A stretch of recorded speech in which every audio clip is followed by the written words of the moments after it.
زنی که اسلامی باشد، قرآن خوان، سطردار، 2 فرزند دارد، شوهرش در اسلام نباشد، او را نگاه و بین نکند، زن از او طلاق طلب کند، این زن نیز گناهکار است، روی جنت را نمی بیند یا برعکس. قال رسول الله صلی الله علیه و سلم: ایما امرأة سألت زوجها الطلاق من غیر ما بأس فحرام علیها رائحة الجنه.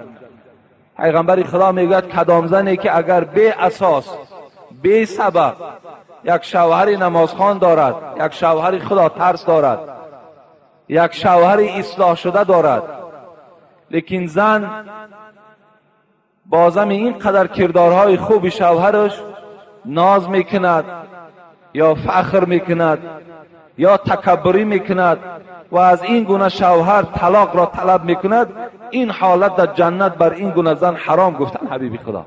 سلام علیکم رحمت الله و برکاته. همه کسی نظر سوزیم. اینا ما از سرحدی قزاقستان گشتیم. اینا بچه‌ها چخیر رفت آمدگی خودشون ای آواز خودشون بشنوین. اینا سلام علیکم بچه‌ها. اینا شکر خدای نرفتیم اومدیم. اینا از داکمنت هم یه ماشین قطعی رفته اومدگی. هم ماشین خودش میگذرونه، با خودش عبرت نمیگیرن، میبیاین این تلفنو پراویر کنه میکنن، یگم چه پراویر کنه میکنن. تنج رفتیم اومدیم. راه دا دو جودا من کردن، داشت داکمنتوشو ندیدن. ما ماچه خود معامله کردم. محمود به داکمنت بدیا؟ چند قبل داکمنت واشه نکرده بودم. اینا اینه کرد، رفتم اومدم بیس پرابلم هم یه ماشین قطعی داکمنت اینا میگراسیون که پیچت نچت هم آشنا بود. سلام دوستو، بسیاری شما از پروستاتیت تقسیم کشیده. مرحمت برادرها، به شما توصیه میکنم полноценный کورس лечения برای پروستاتیت. ان شاء الله که هم مردانگی به خود میکنه، همچنین ژلانی هم خوبگی خوب میکنه، هم برای گرده، معده، قد رودها به حد افکتیو نه. تریلیبوس ماسین، 2 دانه روغن خیلبا، 1 تا قیصل هندی، 2 پاچکا فیتو سویچا. غیر از این شرکت شفافارما برای شما هجامای بپوز را پیشنهاد می‌نماید. کسانی که در شهر مسکو قرار دارند هم رفت هجامت کنند، هم داروهای خود را دسترس نمایید. کردارهای ناخوب دارد، عملهای نادرست دارد، زن از حساب عملهای ناجایز او خیلی دلمانده می شود، اگر از او طلاق طلب کند، این حالت در این زن گناهکار نمی شود. بسیار خوب می شود که اولا این زن این طلاقی که طلب می کند برای جدایی نباشد، فقط برای ترسانیدن باشد. بترساند که من با این گونه شوهر حیات بردن نمیخواهم، میخواهی مثل من نمازخوان باش، مثل من در پهلوی من چگونه ای که من تربیت فرزند میکنم، چگونه ای که من هم غم خانه و غم اسلام میخورم، تو هم باید مثل من باشی گفته. و الا اگر همین شرط ها را قبول نمیکنی، من با تو زندگی نمیکنم گفته. اگر با راه های ترسانیدن باشد، این بهتر است. و الا از طلاق کردن او هیچ نیکی در حیات این زنی که با صاحب فرزند از پیدا نمی شود. خیلی از طلاق کردن ما و شما اجتناب کنیم. هیچ وقت طلاق کردن هم دوست نداریم، فقط با این راه های ترس اگر پیشنهاد کنیم تا که زندگی خوب شود، تا که این مرد اصلاح شود، این حالت خیلی خوب است. اگر زن در خانه تنها باشد، بی سطر قرآن را بخواند، آیا گناهکار می شود یا نه؟ خداوند در سوره احزاب خبر می دهد: اعوذ بالله من الشیطان الرجیم لا جناح علیهن فی آبائهن ولا ابنائهن ولا اخوانهن ولا ابناء اخوانهن ولا ابناء اخواتهن ولا نسائهن ولا ما ملكت ايمانهن اتقين الله ان الله كان على كل شيء شهيدا. صدق الله العظیم.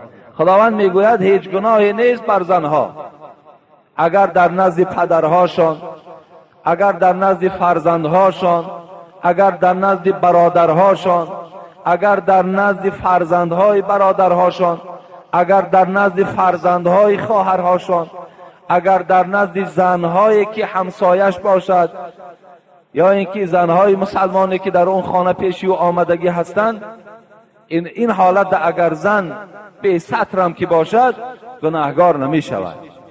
در حالت در خانه یعنی بی سطر مثل که موی سری او میتابد یا گردن او میتابد یا دست او میتابد، در خانه در پیش پدر، مادر، برادر، فرزندای او، الله در سوره احزاب آیت 55 میگوید که گناهی نیست در خانه.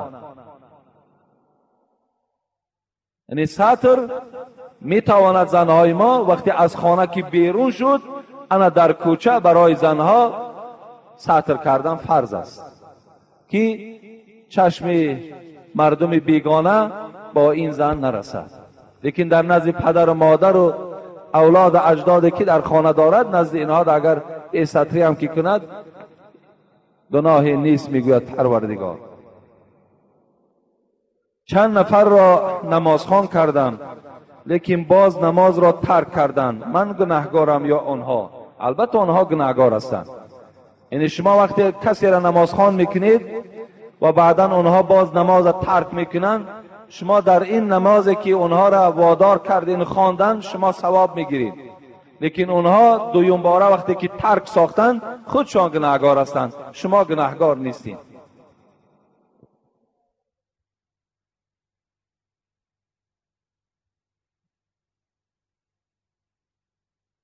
السلام علیکم اکای داملا حاجی میرزا، خواهش میکنم با من دو کلمه را معنا و مفهومش را فهمانید. من معلم هستم. این کلمه ها این است: یکم مفلیس کیست؟ دوم خرافات چی معنی دارد؟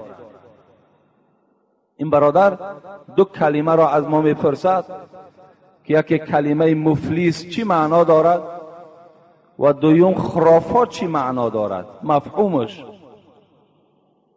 مفلیس و خرافات هر دو کلمه عربی هستند.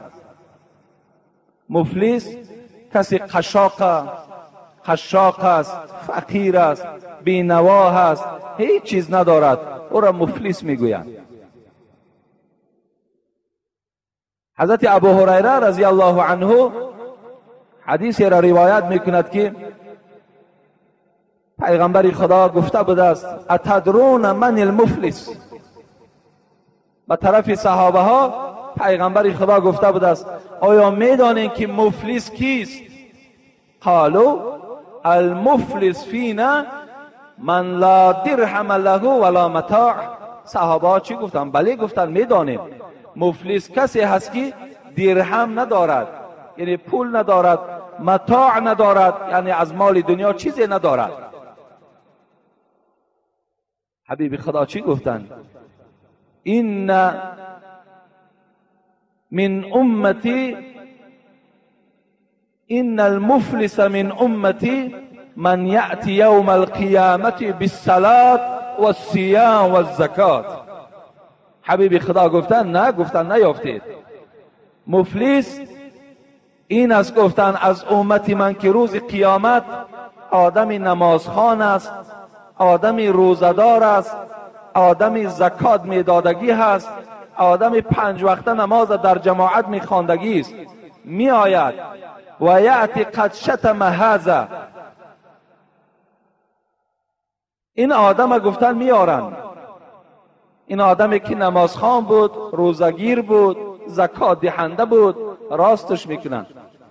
این زمان یک آدمی می آید نزد الله مراجعت میکرد است: پروردگارا قد شتم هذا، انا همین انسانی که نمازخوان است، روزدار است، زکات میداد، در دنیا مرا دشنام دادگی بود.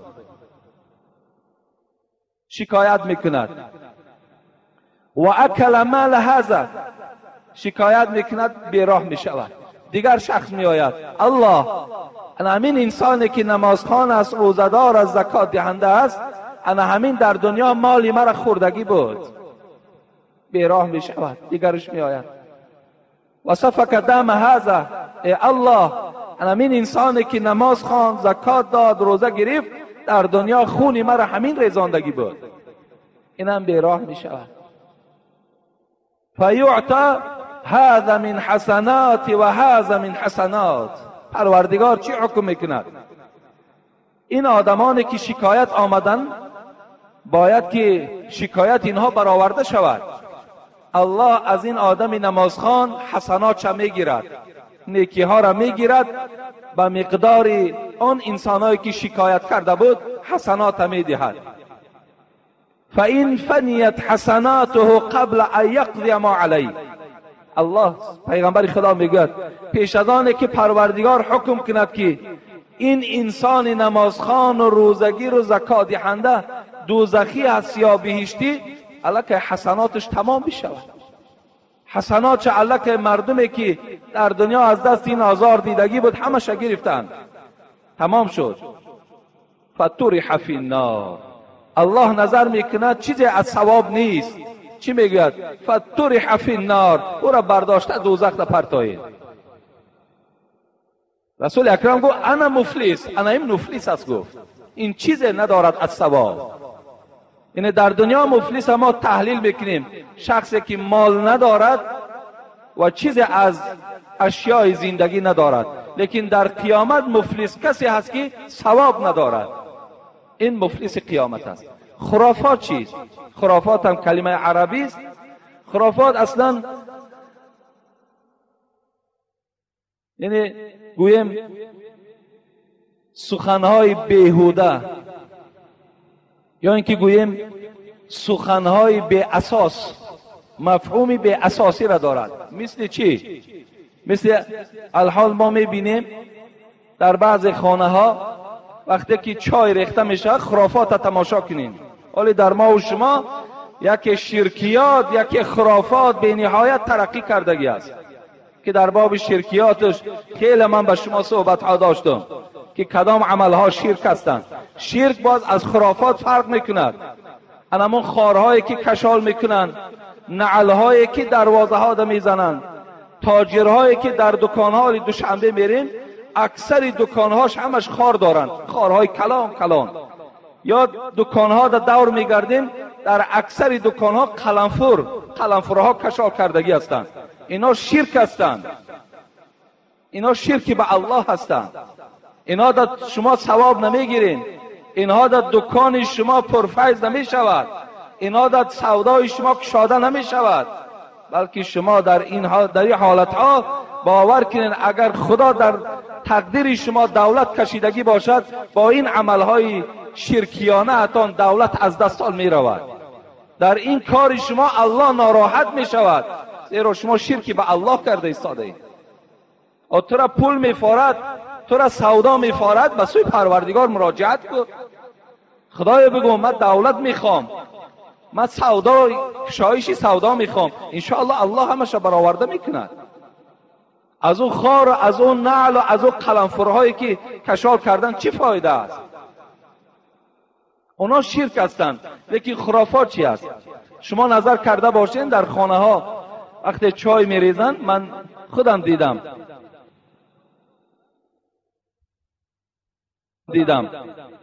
چای میریزن، بالای چای ده خف میبراید، همون خف ها را حتی هم به انگشتاشون میگیرن، بالای سرشون ده میمالن، میگوید انامین همش دولت است.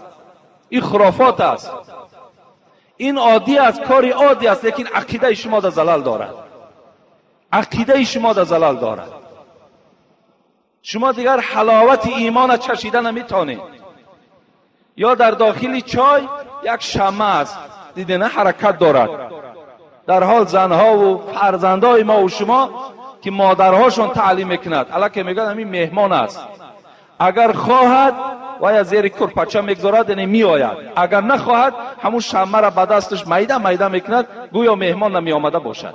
اینم خرافات است. اینا باور کنین خنده نیستند، اینا را باید ما تعلیم دهیم. وقتی زن ما، خواهر ما، دختر ما همین عمل که انجام داد، گوییم که تو صد نامعقول کردی، تو با این عملت الکی فرزند ما را زهرآلود کردی، فرزند ما را الکی این بیماری نادرستی خطا گذرانیدی. یا نکاح را تماشا کنیم، ما و شما نکاح میریم، بسیاری ملاها در نکاح ها اشتراک میکنیم، وقتی نکاح کردند میگن دستاتون همه در بالای رانهاتون گذارید، یعنی دستاتون با یکدیگر بسته نباشد که نکاح این چی میشود، بخت این سیاه میشه. اینم دروغ است، اینم خرافات است، اینم نادرست است. یا اینکه در حالت نکاح در پشت همون شه سوزن میزنند. اینم خرافات است. یا با توفلی ها، چی جوان دخترها و چی بچه ها با توفلی هاشون رفته در بالای کرپچه می نشینند. اینم خرافات است. اینم گناهگار می شوید. یا ما و شما ماه سفر میگوییم، تیزی ماه سفر است. اینم خرافات است. در اسلام ماه سفر نیست. حدیثی صراحتا حدیث آمدگی است. در روزهای توی مردم تیزی نمیتن. یعنی وقتی شوربا میارن، خوراک میارن، میگوی یکان قلنفر بیار، میگد ممکن نیست. اینم از خرافات است. یعنی یک سخنهای خرافات معناش چی بود است؟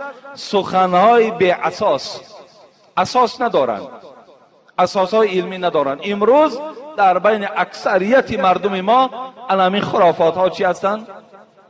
خرافات ها خیلی خیلی عالی رفته ایستادن. اینا را باید ما و شما مبارزه بریم. من انشاءالله باوری دارم این جوانایی که شنیدن اونا عملیش میگردانند. شنیدن دیگر است، عمل کردنش دیگر است. شما را عملی بگردانید. یا در شب خانه یک همسایت برو، خود جرغات است، خود دوغ است، خود شیر است نمیدهد. الان که پروردگار چی؟ فویل للمصلین الذین هم عن صلاتهم ساهون الذین هم یراؤون و یمنعون الماعون. یمنعون الماعون تحلیل امیر خوانید. پروردگار میگوید ویل برای آن انسان، انا همون چای پر عذاب برای همون زن و مردی هست که ماعونه را من میکند. و یمنعون الماعون چی است؟ آب، نمک، آتش، گوگیر، شیر، بیل، هر یک اینا در ماعونه می درآید که در اینا بای و کم بغل محتاج هستند. یک بار شیر آوردن از خانه یک همسایه، در داخلش چند دانه گوگرچوی دیگه پرتافتگی بود. اینا همش خرافات هستند. اینا در بسیار احتیاط کنید. اینا اگرچه عادی میتواند، عادی میتابد، لیکن حسنات شما را میخرد، نابود میکند. عقیده اسلامی ما را دور میکند. انا معنای خرافات سخن بی اساس، معنای مفلیس انسانی که در دنیا باشد مال ندارد، در آخرت حسنات ندارد. اینا میگن مفلیس. السلام علیکم داملای عزیز. من امام 5 وقته بودم. مرا قومم تهمت کردند که من در دکانم عرق میفروشم و در جای من دیگر شخص را امام گذاشتند. آیا من چی کار کنم؟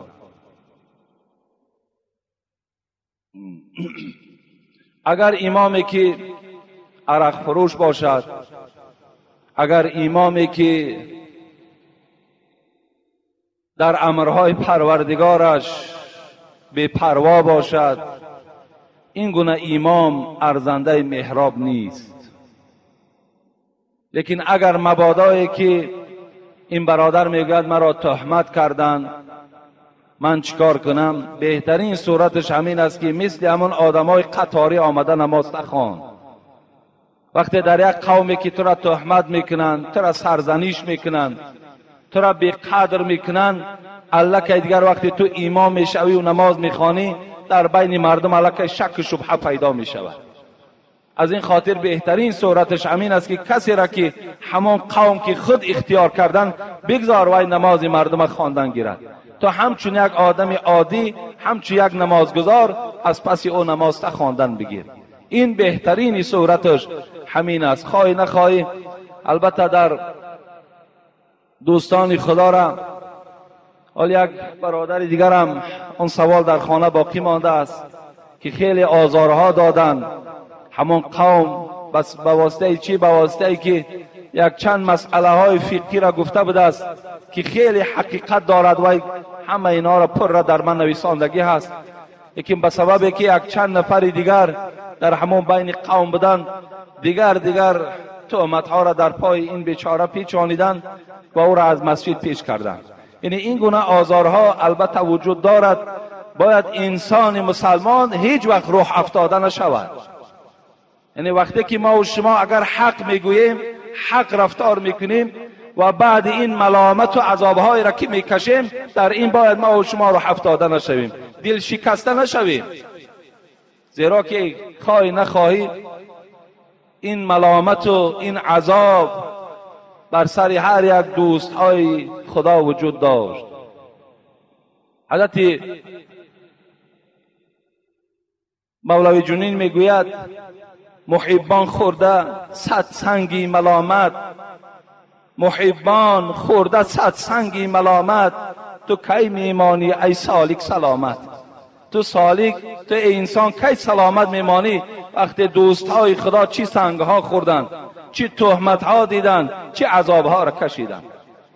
دوره های حضرت کیسه یادم آمد بسیار عذاب کشیدگی بود از یک دوستی خدا، لیکن چی صبرهای کرده بودن. میدانستند که این الله مع صابرین است، خدا همراه صابرین است. دوره های خلافت حضرت امیر المؤمنین عمر رضی الله عنه بود. خیلی با دقت گوش کنید و فهمید که دوستان خدا چه عذابها کشیدند، لیکن در عذابها پرطاقت بودند. دوره های حضرت امیر المؤمنین عمر رضی الله عنه بود که از طرف امپراتوری روم که اون زمانها دو تا امپریه خیلی با قوت بود، یکی امپریه فارس ها و یکی امپریه روم. امپریه روم با سرداری هرقل بود، یعنی گرقل ما و شما میگوییم. همون هرقل امپراتور بود، سردار بود، پادشاه بود. هر روز تهدید میکرد که هجوم بالای مسلمان ها میکنم. به نهایت حضرت عمر لشکری زیاد کشید و برای نابود کردن این طاغوت، این مشرک، عسکری خود روان کرد. وقتی اینها در جنگ آماده شدند، این زمان یکی از صحابه های جلیل القدر عبدالله ابن جزافه اسیر هرقل شد، اسیر افتاد. وقتی عبدالله را پیش گرقل بردن، گرقل نظر کرد و گفت عبدالله از دین محمدی پس گرد. اگر گفت تو دین نصرانی را قبول کنی و از دین محمدی پس گردی، نصف دولتم را برای تو تسلیم میکنم. عبدالله که در وجود او لذت ایمان جوش میزد، چقدر الله و پیغمبر که دوست می داشت. اگر ما و شما پدرای عزیز الله و رسول او را از همه آن چیزی که داریم دوست نداریم، حلاوت ایمان چشیده نمی توانیم. ثلاث من کن فیه وجد بهن حلاوت الایمان. پیغمبر خدا گفتند اگر در شما ای مردم مسلمان تا سه چیز اگر نباشد، شما حلاوت ایمان، لذت ایمان نمی چشید، حس نمی کنید. ای یکون الله و رسوله احب الیه مما سواهما. یکمش همین است که از پدرت، از مادرت، از فرزندها، چه دخترها و چه بچه‌ها، از رفیقها و پول و مالت، اگر پروردگار و پیغمبر او را پیشتر دوست نداری، زیادتر دوست نداری، تو حلاوت ایمان چشیده نمی توانی. عبدالله تمام وجودش محبت الله و پیغمبر جوش میزد. وقتی هرقل این پیشنهاد کرد، و چی میدانست که حلاوت ایمان چیست؟ هرقل چی میدانست دین محمدی چی دین است؟ چی میدانست اسلام چی است؟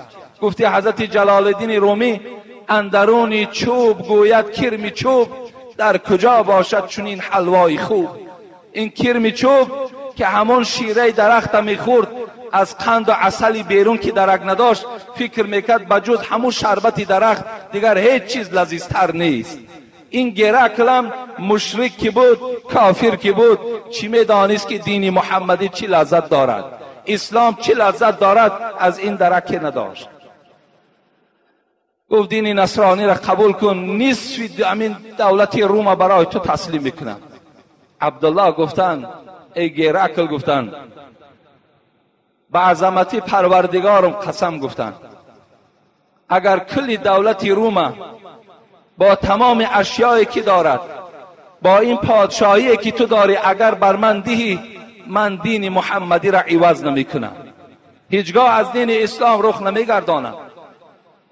جان و مادرم فدای محمد دین او باد. وقتی این صحبت گیرکل از زبان عبدالله که شنید، گفت برای تو چنان عذاب میکنم که خیلی درمند میشوی. گفت هرچی عذاب میکنی، انا همین جسدی که در قبر آینده میپوسد، فقط همین جسدی مرا عذاب داده میتانی، بر روح من تو کاردار شدن میتانی. گیرکل دید بسیار جسور است، در حال امر کرد و گفت از پا و دستهاش میخ کنید و در بین مردم در بالای چوب بردارید تا که مردم با نیزه و با سنگ او را عذاب کنند. وقتی میگوید گیرکل در بالای چوب خوابانیدن، در دستها و پایهای او وقتی میخ میچوکیدن، میخه که وقتی میزدن، حضرت عبدالله چی میگفت؟ لا اله الا الله. یگانه کلمه ای که از زبان حضرت عبدالله میبرامد انا همین کلمه بود، لا اله الا الله. دیگر هیچی صدا نمیداد.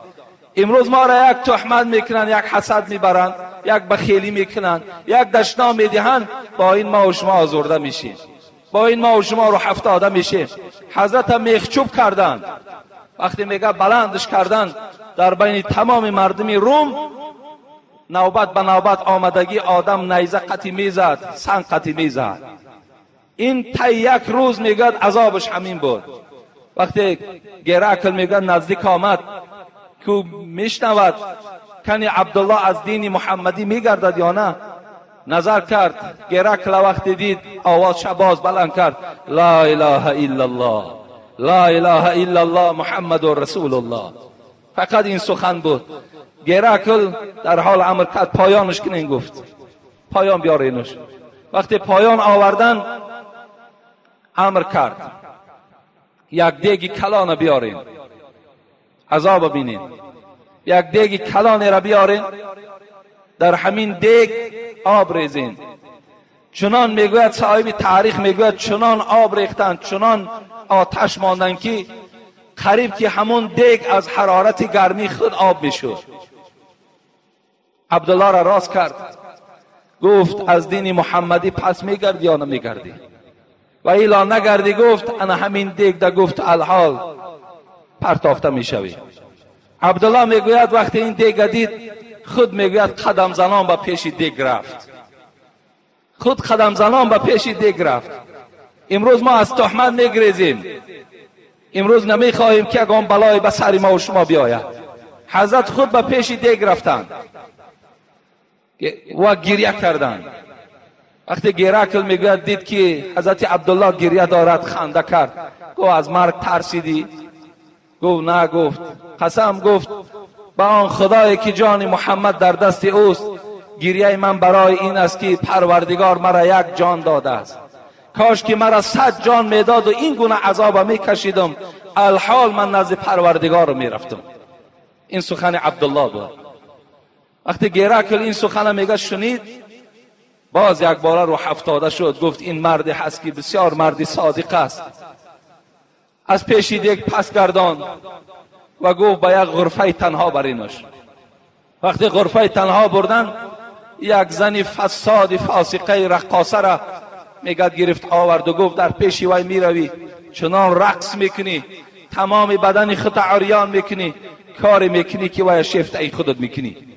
میگد وقتی این رقاصه پیش ای در آمد، با تمام همون لباس هایی که امروز بعضی از مردم ما و شما میپوشند، از این در بدترش میگه پوشید و در پیش عبدالله میگد خودش زینت دادن میگرفت، تاب میخورد، هر گونه فتنه ها را در پیش او میکرد.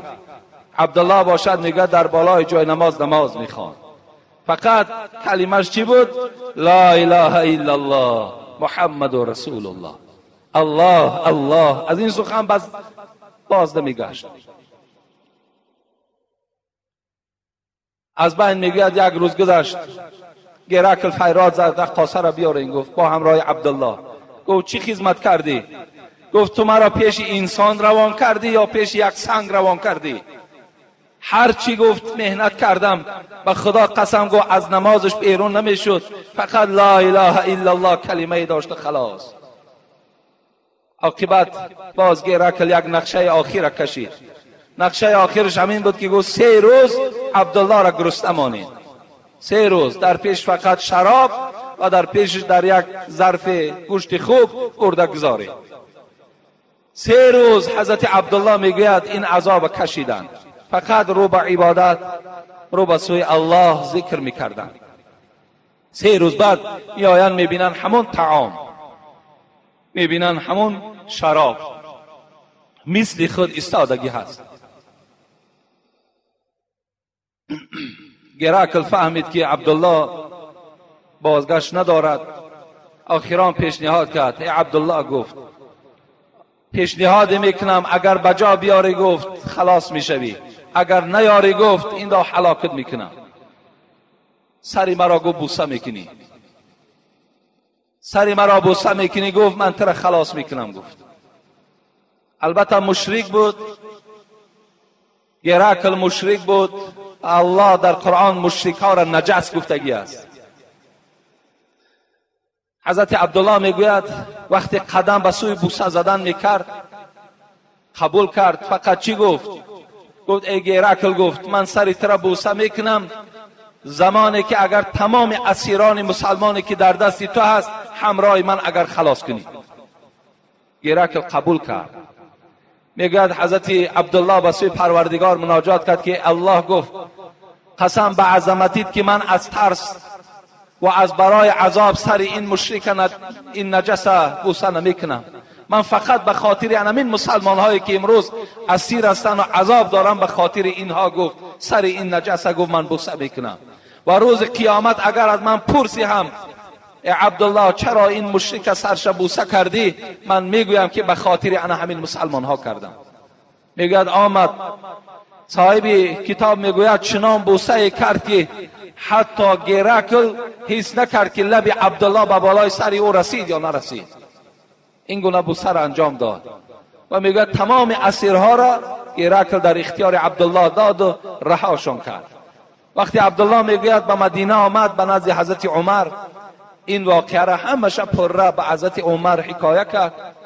حضرت عمر از جای خود خیست و گفت به تمام مسلمان ها گفت امروز واجب است که سر عبدالله را بوسه کنند.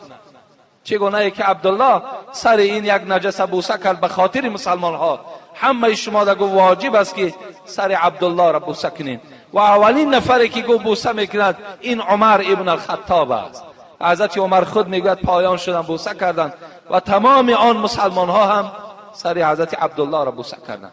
بین این قدر عذاب ها را حضرت ها کشیدند لیکن تسلیم نشدند، لیکن از کلمه لا اله الا الله محمد رسول الله پس نگشتند. یا قصه حضرت بلال برای همه شما مشهور است. وقتی که امیه ابن خلف این بدبخت وقتی حضرت بلال که به پشت میخوابانید، شما صحراهای مکه را تصور کنید. در همین بیرونی که ما و شما حرارت خیلی پست است طاقت کردن نمیتوانیم، در مسجدی که کم گرمی دارد طاقت کردن نمیتوانیم. حضرت بلال کرتش از بدنش کشیدن، بالای قمهای همون 50 و 60 درجه عربستان خوابانیدن و در بالای شکم حضرت یک سنگ کلان گذاشتند. روز تا بیگاه همچنان خواب بود. وقتی به نزدش امیه که میرفت آب که میریخت تشنه آب بود، آب در زمین میریخت. حضرت بلال چی میگفت؟ احد احد، خدا یک و یگانه هست، خدا یک و یگانه هست. امیه هر چی پیشنهاد میکرد قبول نمیکرد. شب میشد تا روز نوکراش فرمان میداد با زنجیر در پشتش میزدند. حتی میگوید صاحب کتاب میگوید که همون انسانهایی که عذاب میدادند اونها مانده میشدند سحر با اون زخمهای بر پشت باز در بالای ریگ میخوابانیدند. لیکن احد حضرت از این کلمه پس نگشتند. ابوبکر صدیق این حالت دید، آمد گفت اینا چند تنگه میفروشی؟ گفت 10 تنگه میفروشم. حضرت ابوبکر او را خلاص کردند. امیه ابن خلف گفت، ابوبکر گفت عقلش خورده است، اگر 1 تنگه میگفت من سیاه حبشی را میدادم. حضرت ابوبکر گفت اگر تو ای لعنتی گفت اگر قدر این بلال تو میدانستی 100 تنگه میگفتی به خدا قسم من میخریدمش. لیکن افسوس تو قدر این انسان نمیدانی.